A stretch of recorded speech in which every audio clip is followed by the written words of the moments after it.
Recent burglary and thefts have left some communities on edge. So joining us now to talk about some of those recent crimes is Crime Prevention Supervisor Ed Fritz from the Boise Police Department. Ed, thank you so much for joining us, first of all, here on the News at Noon.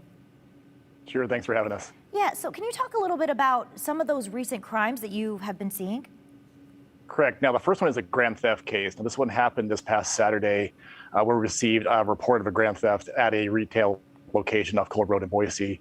And so when officers arrived, they would talk with the victim, who described a situation where she learned her credit cards were stolen as they were being used at another retail location elsewhere in Boise. And so working with the victim, working with the businesses in this case, we were able to get pictures of the male and female you'll see on your screen that was able to approach the victim, remove their wallet from their purse, and leave the business very quickly, traveling to another retail location here in Boise, and attempted to use those cards to make purchases. And then, I know there's another case too, but can you talk a little bit about how people can protect their homes and families from, these kind of crimes? Yeah, protecting your homes and family, it's pretty simple when you think about it. Most crimes that we see around here are crimes of opportunity.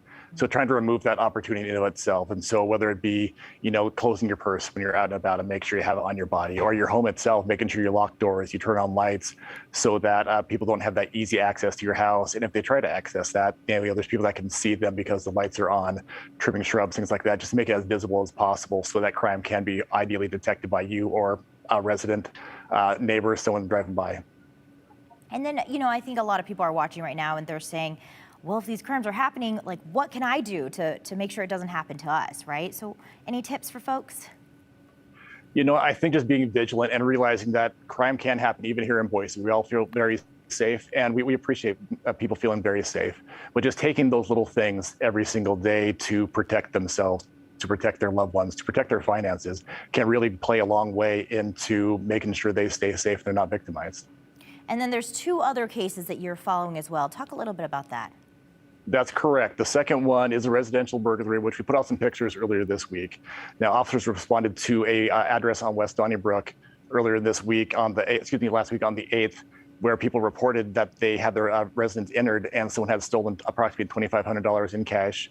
And so working with the victim, we're able to obtain pictures from their video doorbell of two different males that had approached the house between 4 and 5 o'clock. The first one came, knocked on the door, and eventually left in his vehicle. The second one came at 4:05 and entered the residence. We don't have video of them exiting the residence, but we assume they have to have left through a side door or garage door.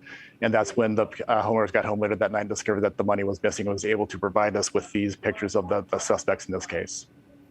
All right. Well, thank you so much, Ed Fritz with the Boise Police Department. Thank you for joining us here on the News at Noon. A lot of good information there and tips for folks. We'll be right back. Great. Thanks, Sheila.